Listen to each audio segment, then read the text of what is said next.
Welcome to simple PSC. നമ്മുടെ ചാനലിൽ പുതിയ ടെക്സ്റ്റ് ബുക്ക് SCERTയുടെ പുതിയ ടെക്സ്റ്റ് ബുക്ക് പഠിച്ചു തുടങ്ങിയിട്ടുണ്ട് കേട്ടോ. അപ്പോൾ എല്ലാവരും ഒന്ന് നമ്മുടെ ചാനലൊന്ന് കണ്ടിട്ട് സപ്പോർട്ട് ചെയ്യാം കേട്ടോ. ഇപ്പോൾ നമ്മുടെ ചാനലിൽ 5ാം ക്ലാസ്സിലെ ചാപ്റ്റേഴ്സാണ് സ്റ്റാർട്ട് ചെയ്തിട്ടുള്ളത്. 5ാം ക്ലാസ്സിലെ സയൻസിലെ ചാപ്റ്റേഴ്സാണ് സ്റ്റാർട്ട് ചെയ്തിരിക്കുന്നത്. കഴിയാനായി 5ാം ക്ലാസ്സിലെ സയൻസ് കഴിയാനായിട്ടുണ്ട്. ഇപ്പോൾ നമ്മൾ നോക്കാൻ പോകുന്നത് 6ാമത്തെ ചാപ്റ്റർ ആയിട്ടുള്ള ഊർജ്ജ സ്രോതസ്സുകളാണ് കേട്ടോ. പ്രവൃത്തി ചെയ്യാനുള്ള കഴിവിനെയാണ് ഊർജ്ജം എന്ന് പറയുന്നത്. എന്താണ് ഊർജ്ജം എന്ന് പറയുന്നത്? പ്രവൃത്തി ചെയ്യാനുള്ള കഴിവിനെയാണ് ഊർജ്ജം എന്ന് പറയുന്നത്. ഊർജ്ജത്തെ നമുക്ക് കാണാൻ കഴിയില്ല, വിവിധ പ്രവർത്തനങ്ങളിലൂടെയാണ് അത് പ്രകടമാകുന്നത് അല്ലേ. നമുക്ക് ഊർജ്ജത്തെ കാണാൻ കഴിയുമോ? ഇല്ല. ചൂട്, പ്രകാശം തുടങ്ങിയവ നമുക്ക് അനുഭവിക്കാൻ കഴിയുന്ന ഊർജ്ജ രൂപങ്ങളാണ്. ചൂടിൽ നിന്ന് നമുക്ക് എന്ത് ഊർജ്ജമാണ് ലഭിക്കുന്നത്? താപോർജ്ജമാണ് ലഭിക്കുന്നത്. പ്രകാശമാണെന്നുണ്ടെങ്കിലോ പ്രകാശോർജ്ജമാണ് ലഭിക്കുന്നത്. ഇനി ഇന്ധനങ്ങൾ എന്താണെന്നാണ് പറയുന്നത്. വിറകടുപ്പ്, മണ്ണെണ്ണയെടുപ്പ്, ഗ്യാസ് അടുപ്പ് എന്നിവയൊക്കെ എന്താണ്? ഇന്ധനങ്ങളാണ് അല്ലേ. അപ്പോൾ വിറകടുപ്പ്, മണ്ണെണ്ണയെടുപ്പ്, ഗ്യാസ് അടുപ്പൊക്കെ ഇന്ധനങ്ങളാണ്. ആഹാരം പാകം ചെയ്യുന്നതിനാണല്ലോ അടുപ്പ് ഉപയോഗിക്കുന്നത്. ചൂടിൽ നിന്നുള്ള ഊർജ്ജം ലഭിക്കുമ്പോഴാണ് ആഹാര പദാർത്ഥങ്ങൾ വേവുന്നത്. ഇനി എന്താണ് ഇന്ധനങ്ങൾ എന്ന് പറയുന്നത്? കത്തുമ്പോൾ താപം പുറത്തുവിടുന്ന വസ്തുക്കളാണ് ഇന്ധനങ്ങൾ. വിറക്, മണ്ണെണ്ണ, LPG, പെട്രോൾ, ഡീസൽ, കൽക്കരി തുടങ്ങിയ ധാരാളം വസ്തുക്കൾ ഇന്ധനങ്ങളായിട്ട് ഉപയോഗിക്കുന്നുണ്ട്. അപ്പോൾ കത്തുമ്പോൾ താപം പുറത്തുവിടുന്ന വസ്തുക്കളാണ് ഇന്ധനങ്ങൾ. വിറക്, മണ്ണെണ്ണ, LPG, പെട്രോൾ, ഡീസൽ, കൽക്കരി തുടങ്ങിയ ധാരാളം വസ്തുക്കൾ എന്തിനായി ഉപയോഗിക്കുന്നുണ്ട്? ഇന്ധനങ്ങളായിട്ട് നമ്മൾ ഉപയോഗിക്കുന്നുണ്ട്. കത്താൻ സഹായിക്കുന്നത് എന്താണ്? നമുക്ക് വിറകിൽ നമ്മൾ തീയൊക്കെ വെച്ചിട്ട് നമ്മൾ വിറക് കത്തിക്കുകയാണെന്നുണ്ടെങ്കിൽ എന്താണ് അവിടെ കത്താൻ സഹായിക്കുന്നത്? വായുവാണ് അല്ലേ. ഓക്സിജൻ ഉണ്ടെന്നുണ്ടെങ്കിൽ മാത്രമാണ് എന്തുണ്ടാവുള്ളൂ? ഒരു വിറകടുപ്പ് കത്തുള്ളൂ എന്നാണ് പറയുന്നത്. അതിനുള്ളൊരു നോക്കാനുള്ളൊരു ചെറിയൊരു എക്സ്പെരിമെൻറ്റും കൂടെ കൊടുത്തിട്ടുണ്ട് കേട്ടോ. ഇനി ഇന്ധനങ്ങളുടെ മറ്റുപയോഗങ്ങളാണ് പറയുന്നത്. ബസ്, ലോറി, മണ്ണുമാന്തി യന്ത്രം തുടങ്ങിയ വലിയ വാഹനങ്ങളിൽ പൊതുവെ ഡീസലാണ് ഇന്ധനമായിട്ട് ഉപയോഗിക്കുന്നത്. വലിയ വാഹനങ്ങളിലാണെന്നുണ്ടെങ്കിൽ ബസ്, ലോറി, മണ്ണുമാന്തി യന്ത്രം മുതലായ വലിയ വാഹനങ്ങളാണെന്നുണ്ടെങ്കിൽ പൊതുവെ ഡീസലാണ് ഇന്ധനമായിട്ട് ഉപയോഗിക്കുന്നത്. എന്നാൽ ചെറിയ വാഹനങ്ങളായിട്ടുള്ള കാറ്, ഓട്ടോറിക്ഷ എന്നിവയിലൊക്കെ ചെറിയ വാഹനങ്ങളിലൊക്കെ എല്ലാ ഇന്ധനങ്ങളും ഉപയോഗിക്കുന്നുണ്ട് അല്ലേ. പെട്രോള്, ഡീസൽ, ഗ്യാസ് എന്നിവയൊക്കെ ഉപയോഗിക്കുന്നുണ്ട്. ഇനി ഫാക്ടറികളാണെന്നുണ്ടെങ്കിലോ ഫാക്ടറികളിൽ ഉപയോഗിക്കുന്നത് കൽക്കരി, ഗ്യാസ്, നാഫ്ത എന്നിവയാണ് ഫാക്ടറികളിൽ ഉപയോഗിക്കുന്നത്. വിമാനങ്ങളിൽ ജെറ്റ് ഫ്യൂവലാണ് ഉപയോഗിക്കുന്നത്. വിമാനങ്ങളിൽ എന്താണ് ഉപയോഗിക്കുന്നത്? ജെറ്റ് ഫ്യൂവലാണ് ഇന്ധനമായിട്ട് ഉപയോഗിക്കുന്നത്.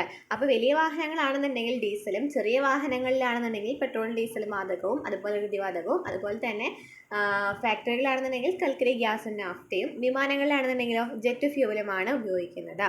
ഇനി ഇതിൻ്റെയൊക്കെ ഉറവിടം എന്താണെന്നാണ് പറയുന്നത്. നമുക്കറിയാം പെട്രോൾ, ഡീസൽ എവിടെ നിന്നാണ് കിട്ടുന്നത് നമുക്കറിയില്ല അല്ലേ. ക്രൂഡ് ഓയിലിൽ നിന്നാണ് നമുക്ക് എന്ത് ലഭിക്കുന്നത്? പെട്രോളും ഡീസലും ലഭിക്കുന്നത്. ഈ ക്രൂഡ് ഓയിൽ എങ്ങനെയാണ് ഉണ്ടാകുന്നത്? ഭൂമിക്കടിയിൽ നിന്ന് ലഭിക്കുന്ന ക്രൂഡ് ഓയിൽ സംസ്കരിച്ചിട്ടാണ് ഇവ ഉണ്ടാക്കുന്നത്. ലക്ഷക്കണക്കിന് വർഷങ്ങൾക്ക് മുമ്പ് മണ്ണിനടിയിൽ അകപ്പെട്ടു പോയ ജൈവവസ്തുക്കളിൽ നിന്നാണ് കൽക്കരി, ക്രൂഡ് ഓയിൽ, പ്രകൃതിവാതകം എന്നിവ ഉണ്ടാകുന്നത്. അപ്പം എങ്ങനെയാണ് ഇതൊക്കെ ഉണ്ടാകുന്നതെന്ന് പറഞ്ഞത്? ലക്ഷക്കണക്കിന് വർഷങ്ങൾക്ക് മുമ്പ് മണ്ണിനടിയിൽ അകപ്പെട്ടു പോയ ജൈവവസ്തുക്കളിൽ നിന്നാണ് കൽക്കരി, ക്രൂഡ് ഓയിൽ, പ്രകൃതിവാതകം എന്നിവയൊക്കെ ഉണ്ടായിട്ടുള്ളത്. നിത്യജീവിതത്തിൽ ഉപയോഗിക്കുന്ന ഇന്ധനങ്ങളായ പെട്രോൾ, ഡീസൽ, മണ്ണെണ്ണ എന്നിവയും പാചകത്തിന് ഉപയോഗിക്കുന്ന LPGയും ക്രൂഡ് ഓയിൽ ശുദ്ധീകരിക്കുമ്പോൾ ലഭിക്കുന്ന ചില ഉപോൽപ്പന്നങ്ങളാണ്. അപ്പോൾ ഈ പെട്രോൾ, ഡീസലും മണ്ണെണ്ണ ഒക്കെ എവിടെ നിന്നാണ് ലഭിക്കുന്നത്? അതുപോലെ തന്നെ പാചകത്തിന് ഉപയോഗിക്കുന്ന LPGയും ഒക്കെ ലഭിക്കുന്ന എവിടെ നിന്നാണ്? ക്രൂഡ് ഓയിൽ ശുദ്ധീകരിക്കുമ്പോൾ ലഭിക്കുന്ന ഉൽപ്പന്നങ്ങളാണ് ഈ പെട്രോളും, ഡീസൽ, മണ്ണെണ്ണ, LPG എന്നിവയൊക്കെ. ഇനി എണ്ണക്കിണർ, എണ്ണ ശുദ്ധീകരണശാല, പെട്രോൾ പമ്പൊക്കെ കാണിച്ചിട്ടുണ്ട് അല്ലേ. ഡീസൽ, വൈദ്യുതി എന്നിവ പ്രചാരത്തിലാകുന്നതിന് മുമ്പ് തീവണ്ടി, കപ്പൽ തുടങ്ങിയവ ഓടിക്കാനും വ്യവസായശാലകൾ പ്രവർത്തിപ്പിക്കുവാനും കൽക്കരിയാണ് ഇന്ധനമായിട്ട് ഉപയോഗിച്ചിരുന്നത്. ഇപ്പോൾ താപവൈദ്യുത നിലയങ്ങളാണ് കൽക്കരി പ്രധാനമായിട്ടും ഉപയോഗിക്കുന്നത്. അപ്പോൾ ആദ്യം ഡീസൽ, വൈദ്യുതി എന്നിവ പ്രചാരത്തിലാകുന്നതിന് മുമ്പിട്ട തീവണ്ടിയിലും കപ്പലിലൊക്കെ വ്യവസായശാലകളിലൊക്കെ ഉപയോഗിച്ചിരുന്ന ഇന്ധനമായിട്ട് ഏതായിരുന്നു? കൽക്കരി ആയിരുന്നു. ഇപ്പോൾ താപവൈദ്യുത നിലയങ്ങളിലാണ് എന്ത് ഉപയോഗിക്കുന്നത്? കൽക്കരി ഉപയോഗിക്കുന്നത്. ലക്ഷക്കണക്കിന് വർഷങ്ങൾക്ക് മുമ്പ് ഭൂമിയിൽ ജീവിച്ചിരുന്ന ജീവികളുടെ അവശിഷ്ടങ്ങളിൽ നിന്നാണ് ഫോസിൽ ഇന്ധനങ്ങൾ രൂപപ്പെട്ടത്. ഇവ ഉപയോഗിക്കുന്നതിനനുസരിച്ച് തീർന്നുകൊണ്ടിരിക്കും. അതിനാൽ ഇവയെ നമ്മൾ എന്തെന്ന് വിളിക്കും? പുതുക്കാൻ കഴിയാത്ത ഊർജ്ജ സ്രോതസ്സുകൾ അല്ലെങ്കിൽ നോൺ റിന്യൂവബിൾ എനർജി സോഴ്സസ് എന്നാണ് പറയുന്നത്. ലക്ഷക്കണക്കിന് വർഷങ്ങൾക്ക് മുമ്പ് ഭൂമിയിൽ ജീവിച്ചിരുന്ന ജീവികളുടെ അവശിഷ്ടങ്ങളിൽ നിന്നാണ് ഫോസിൽ ഇന്ധനങ്ങൾ രൂപപ്പെട്ടത്. അപ്പോൾ ഫോസിൽ ഇന്ധനങ്ങൾ എങ്ങനെയാണ് രൂപപ്പെട്ടത്? ലക്ഷക്കണക്കിന് വർഷങ്ങൾക്ക് മുമ്പ് ജീവിച്ചിരുന്ന ആ ജീവികളുടെ അവശിഷ്ടങ്ങളിൽ നിന്നാണ്.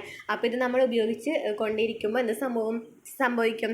തീർന്നുകൊണ്ടേയിരിക്കും അല്ലേ. അത് കാരണം നമ്മൾ എന്തെന്ന് പറയാം? പുതുക്കാൻ കഴിയാത്ത അല്ലെങ്കിൽ പുനരുപയോഗിക്കാൻ കഴിയാത്ത ഊർജ്ജ സ്രോതസ്സുകൾ എന്ന് നമുക്ക് പറയാം.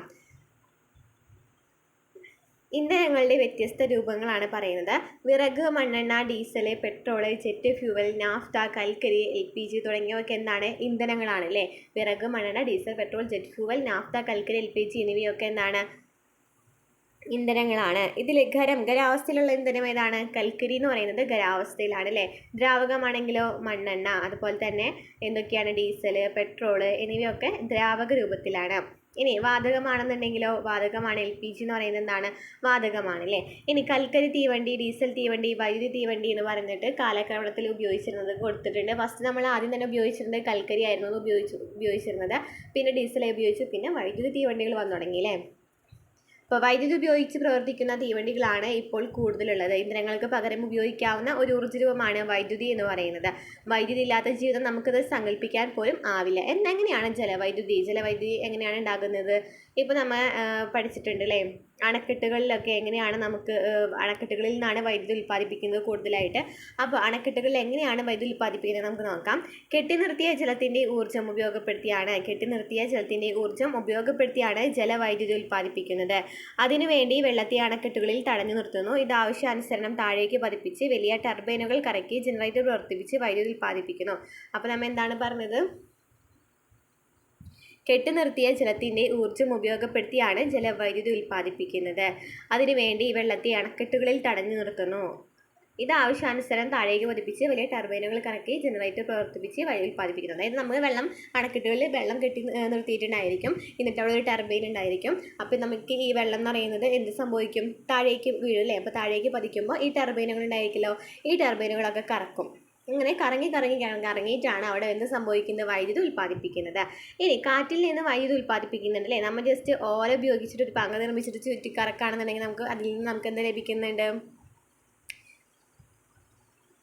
പങ്ക് നന്നായിട്ട് കറങ്ങുമോ? നമ്മൾ ഇങ്ങനെ തിരിച്ചുകൊണ്ടിരിക്കുമ്പോഴല്ലേ പങ്ക് നന്നായിട്ട് കറങ്ങുക. അപ്പോൾ നമുക്ക് കാറ്റിനെ വസ്തുക്കളെ ചലിപ്പിക്കാനുള്ള കഴിവുണ്ടെന്ന് മനസ്സിലായി അല്ലേ. അല്ലാന്നുണ്ടെങ്കിൽ നമുക്ക് നല്ല കാറ്റുള്ളപ്പോൾ നമ്മളിതിങ്ങനെ വെച്ചുകൊണ്ടിരിക്കുകയാണെന്നുണ്ടെങ്കിലും ഇത് കറങ്ങും അല്ലേ. അപ്പോൾ കാറ്റിനും വസ്തുക്കളെ ചലിപ്പിക്കാനുള്ള കഴിവുണ്ടെന്ന് പറഞ്ഞു.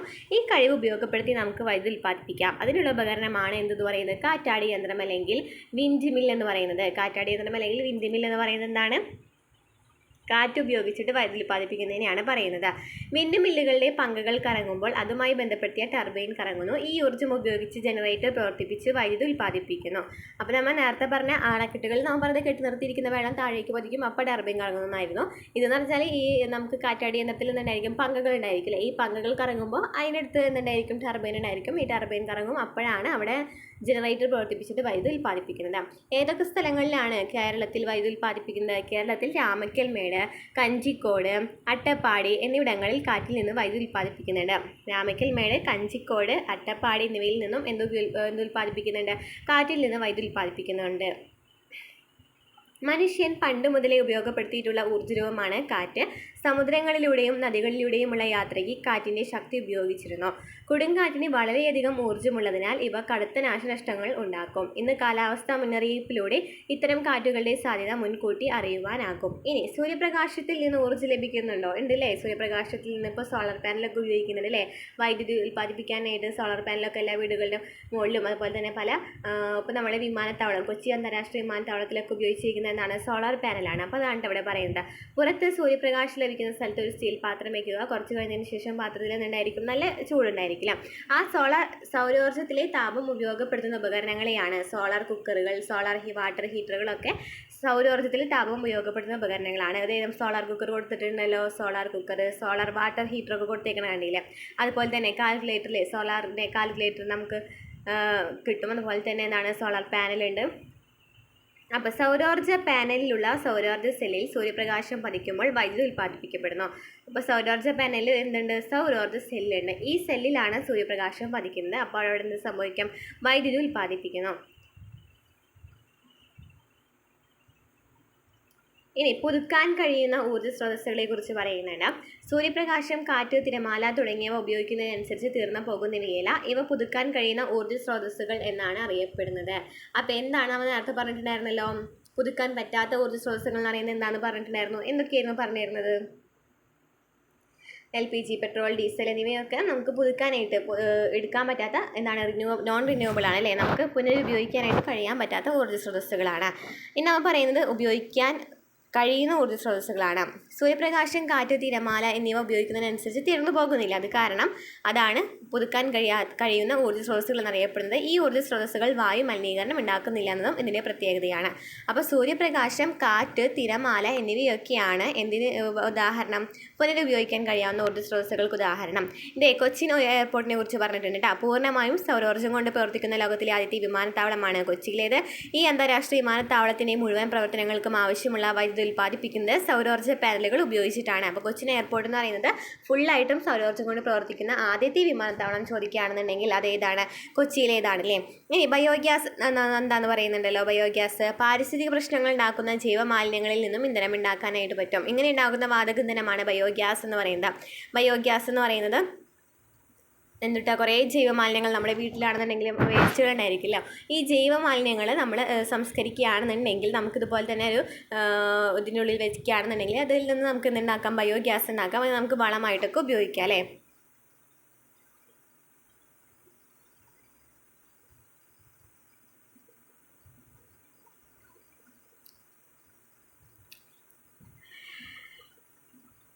അപ്പോൾ ഊർജ്ജോൽപാദനത്തിന് ഉപയോഗപ്പെടുത്തുന്ന ഏതൊക്കെയാണ്? ഡീസൽ, കൽക്കരി, താപനിലയങ്ങൾ, തിരമാലയിൽ നിന്നുള്ള ഊർജ്ജം, ഭൂതാപോർജ്ജം, അണുശക്തി എന്നിവയൊക്കെ ഊർജ്ജോൽപാദനത്തിന് ഉപയോഗപ്പെടുത്തുന്നുണ്ട്.